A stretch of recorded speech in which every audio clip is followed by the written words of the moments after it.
Well, two firsts on this trip. First time I've ever shot a bull while it was fighting, and first time I've ever extracted an elk from a lake.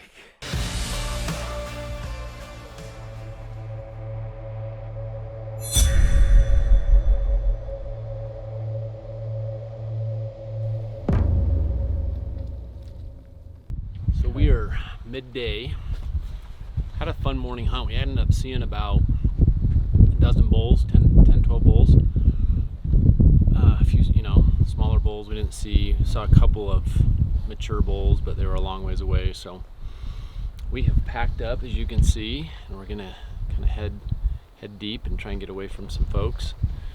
Most of the pressure's up in this upper country, so we're gonna try and get down in an area where maybe the pressure is getting pushed too. So that's our strategy. We got about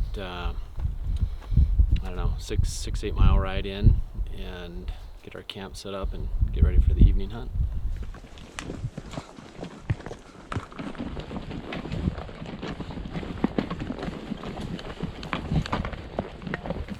All right, we made the journey in here.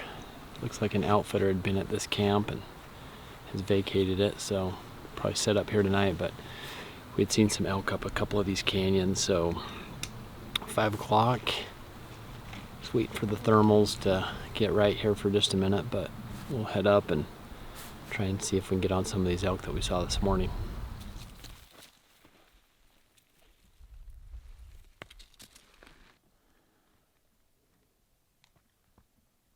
Up here, got a bull coming out on the hill here.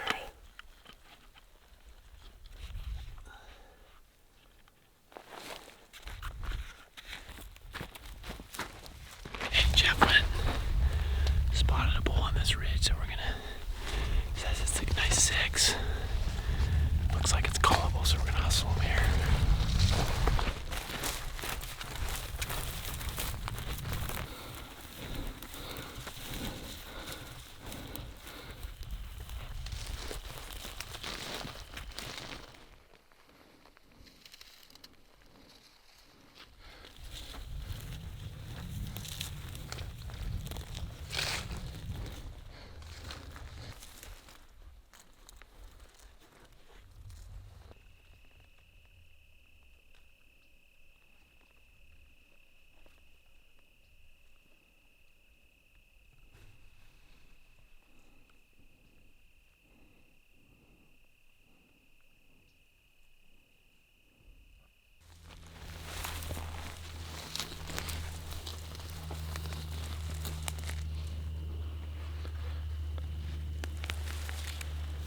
what an opening day, man. We got into them tonight. All of a sudden, pandemonium. Like, bulls started coming over the ridges. There was probably 15 bulls in there tonight. Just awesome day, lots of elk.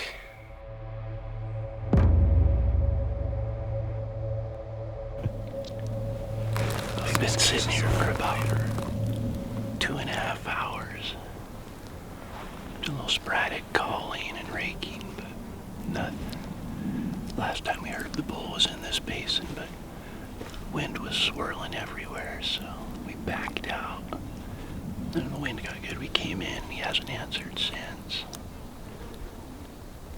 So I think we're gonna go back up on the main ridge, circle around this basin.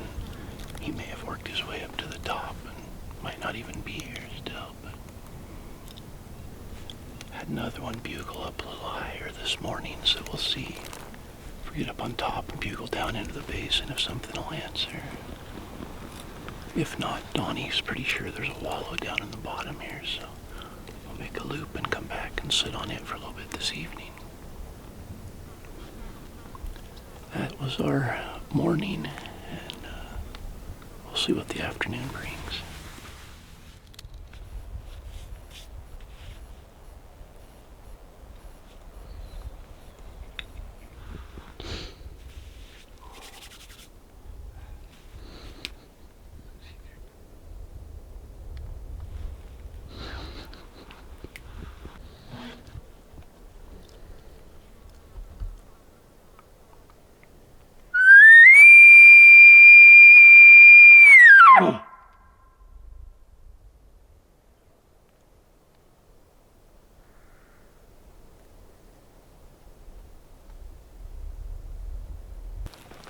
That's about 7:30, 7:20, 7:22. Long, hot day on the side of the mountain. We were just telling Roy we've never sat in one place as long as we did today. And we probably never will again. Yeah. Really hoping that they were up in this north face, and they probably are. They start talking. So we're gonna skirt the edge of it up on the ridge and listen down on the other side. If they aren't talking, it's tough, but I mean, the one was fired up this morning, so that's really a bonus for August 30th.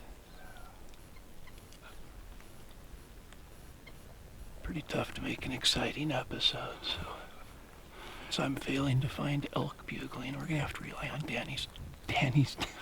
Donnie's dad jokes.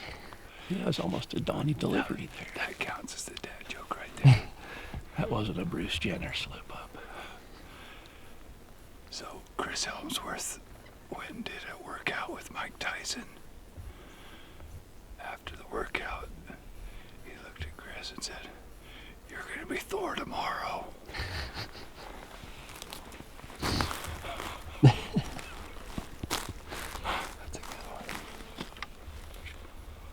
You don't get a lot of new ones after 5 seasons, so better appreciate that one. My turn to find an elk now.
Day one Donnie struck out.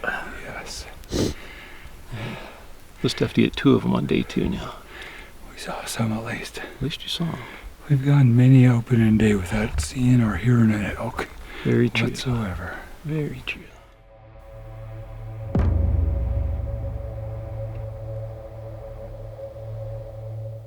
Here we sit.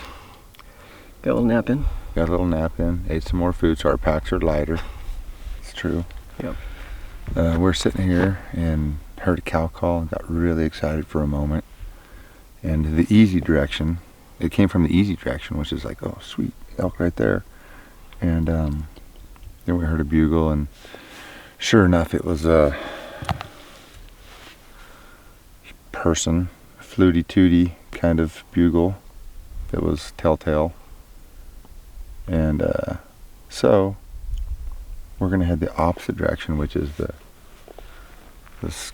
fun stuff. Mm-hmm. It's really steep. Yeah.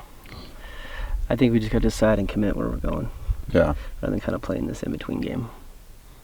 yeah. It's like we either need to commit to getting down the hole or commit to going to the next drainage. I think we just need to get in the hole. Well, even if, dude, like if we get down there and just get that elevation and just carve like we do, Yeah. once you get there, it's not that. No, it's not. And so really, it's not bad once we get down there, just start side hilling through all those norths. Mm-hmm. Then we get around the other side. You know, the amount of time that you've talked about how getting down there isn't that bad makes me think that you're trying to talk yourself into getting down in there. I'm ready to find some shade. It's hot. We should probably go find some shade and sit down for an hour or two.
Well, we're sitting here all talking about feeling sorry for ourselves, how hard we just walked and how miserable it was. And we hope there's elk, and maybe there's not any in elk.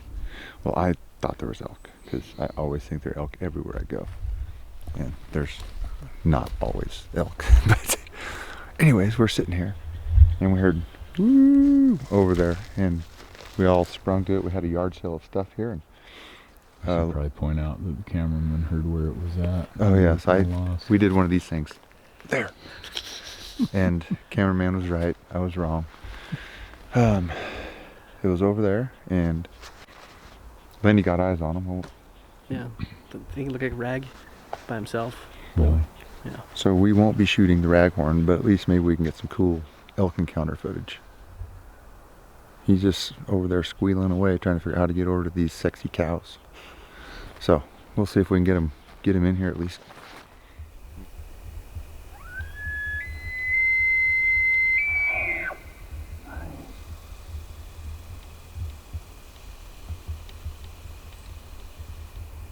Oh, he's gonna walk right down this ridge. You're gonna shoot him.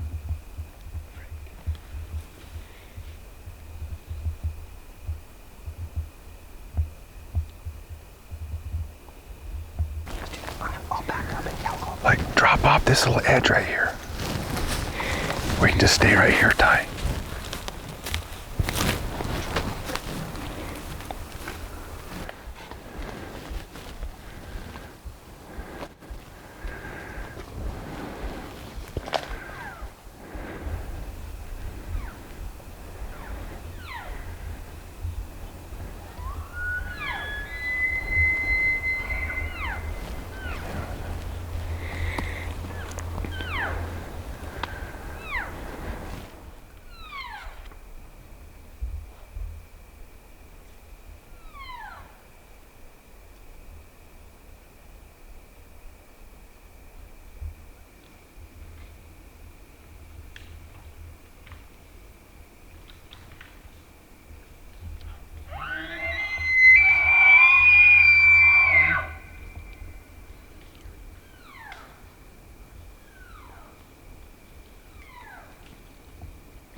cute little 5 gets a pass today.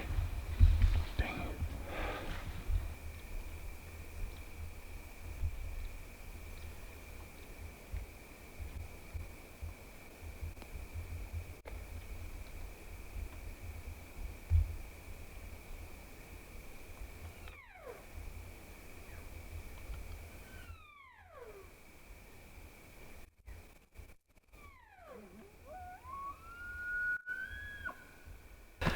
Day one, Kind of like it was last year.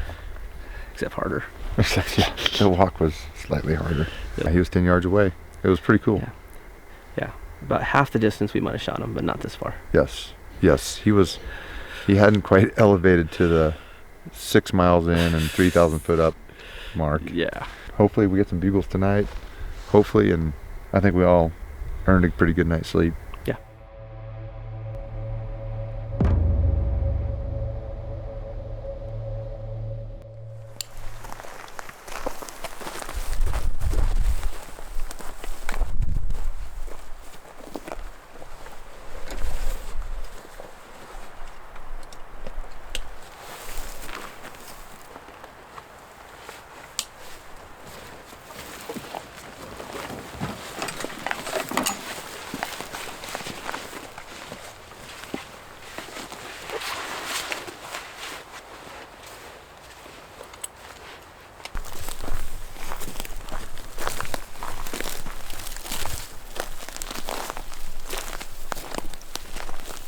Finally got a answer's been super windy today. Got kind of a late start this afternoon. Bull sounds pretty hot. Yeah, let's poke around, see what happens.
We have a bull, it's bugling, and he's kind of responding to cow calls and bugles.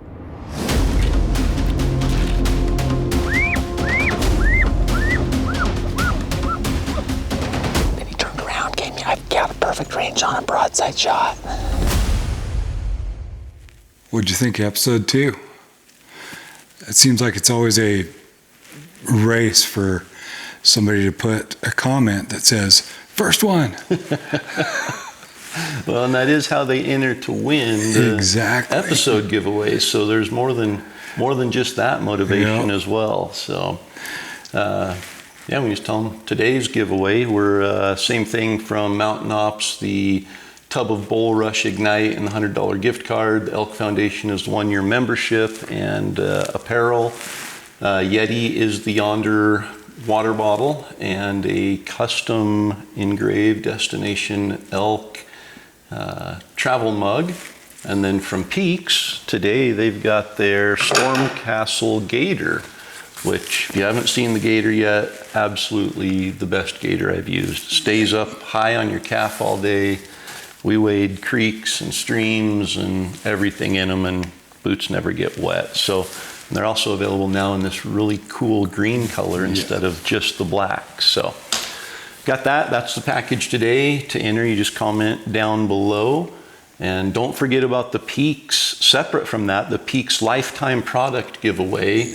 If you go to peaksequipment.com, they've got all the details on there. But if you buy the special Destination Elk V5 shirt, you're automatically entered to win one of every product that Peaks currently has and one of every product that Peaks produces in the future. The winner of that giveaway is going to receive that awesome package. So not only what's available now, anything Peaks comes out with in the future. And they have some cool stuff coming out. Yeah. And all the proceeds from the t-shirt sale are being donated from Peaks to the Rocky Mountain Elk Foundation. Yeah. So supporting a whole bunch of good causes right there with the chance to win something really cool. Yep.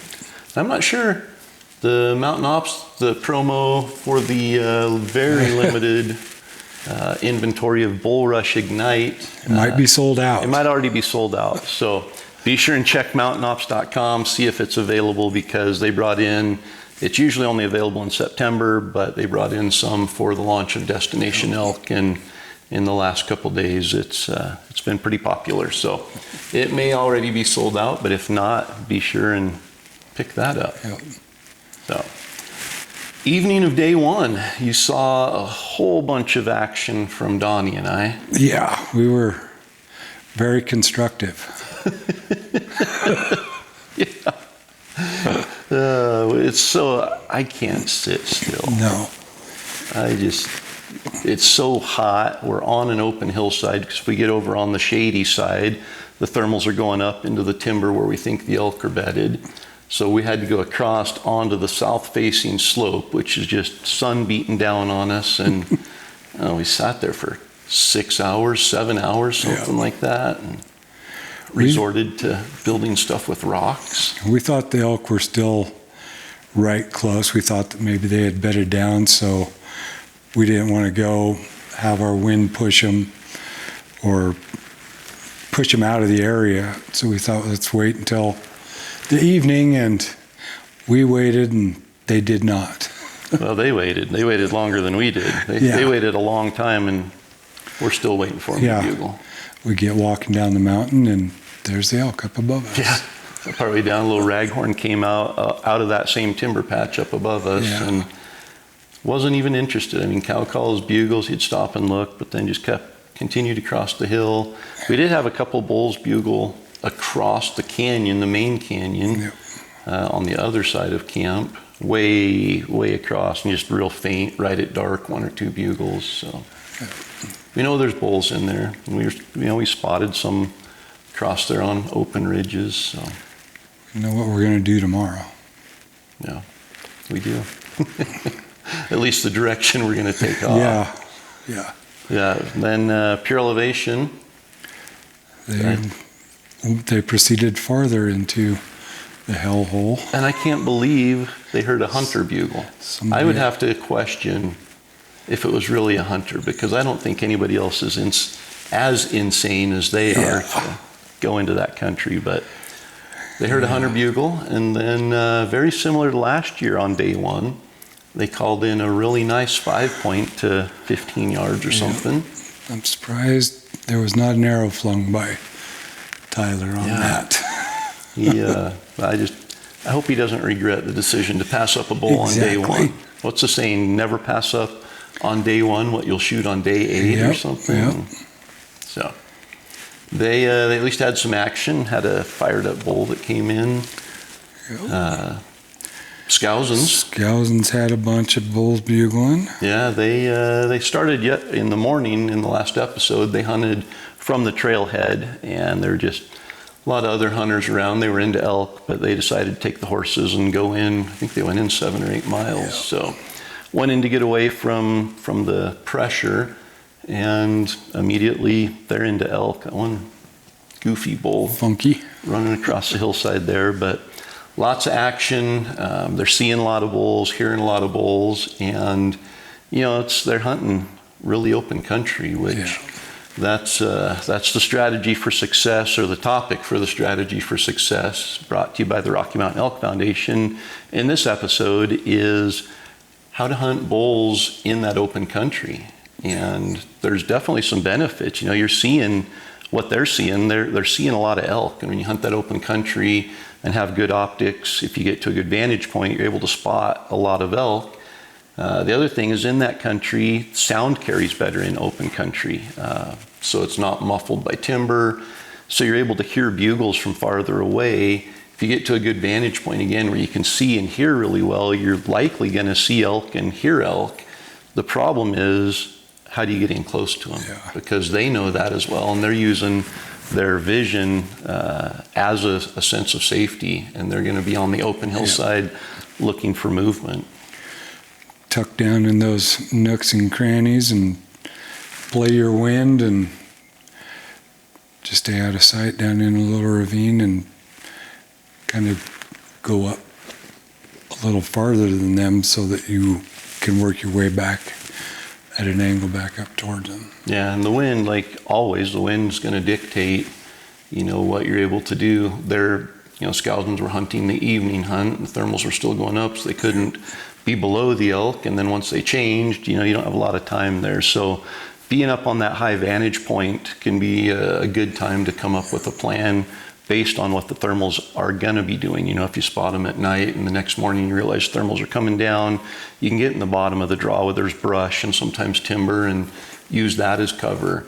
You have to play the topography, any changes in topography, on the backside of a little roll or a little ridge, or if you see the elk and they're moving up a ridge or up a hillside, you can maybe find a little saddle or a place to get up on the backside and ambush them as they come through. So you definitely have to pay a lot more attention. For us hunting in the heavy timber, we just go right at them. We get the wind good and go right at them and don't have to worry about getting spotted. When you're out in the open, you're seeing more, you're hearing more, but it can be a little more difficult to get in close. So. Yeah, you break a twig and they look and don't see anything. They still know something snapped that, and now I can't see it. So they're on alert. Yeah. So hunting in open country, that's the topic for the strategy for success today. And I know the Scousins, they're used to hunting that open country. We're hunting some of the stuff. We have heavy timber where the elk are, but they're coming out and feeding on some open hillsides. So we have to be a little more careful than normal there. But big news of the episode is Shannon. Yeah. And they were not in the open country. No, the very opposite of anything open in there. Yeah. And unfortunately, Roy, who's filming for us, left our camp at the end of the hunt and went over to film for Angry Spike. And he was actually on the road heading there when Shannon shot his bull. But luckily, Corey filled in for a day and was able to get the camera and film Shannon shooting the bull. But like you said, 15-yard shot. Yeah. And we didn't even see movement from the elk at 15 yards. So I was in that country. I was waiting for it to pop out right there at like 5 yards. Yeah. But he was just on the other side of that little tree, so. And Shannon had probably one of the best shooting lanes and openings Yeah. I've seen in that country. So still couldn't see the elk at 15 Yeah. yards. But Beautiful bull, though. That was a long wait for him to get another big one. good bull out of there. Yeah. So happened fast, which a lot of times it does, Yeah. especially in that Roosevelt country. Once you get one to answer, you move in, and I don't think it even answered after they moved in and he bugled. They just heard sticks breaking and knew it was on the way and drew back and shot. So things happen fast, but Yeah. they are on the board, episode 2, and Angry Spike's on the board with a beautiful Roosevelt bull from coastal region of Oregon. Yep. So we'll see, take some of the pressure off Corey. I think he now has 7 days to hunt with just him to fill a tag. So Roy's there now, and see if they can get some bulls on film. Yep. We don't need a dad joke, do we? No, I We got told that. him. That was, you know what? That was one of your better dad jokes. Yeah. It was. Corey got a pretty good giggle out of that one. Yeah. So did Roy. I'm a big Mike Tyson and Thor fan, so Yeah. put the two together. Yeah. That was a good one. That one was repeated in later hunts a few times. Well, as always, we appreciate you following along with us. Thanks for your support. Be sure and like the video, leave a comment to get entered to win today's gear package. Subscribe, that way you know when the next episode's coming, but they're every Tuesday and Thursday there'll be new episodes coming for the next couple of months. So we'll see you on Episode 3. episode 3.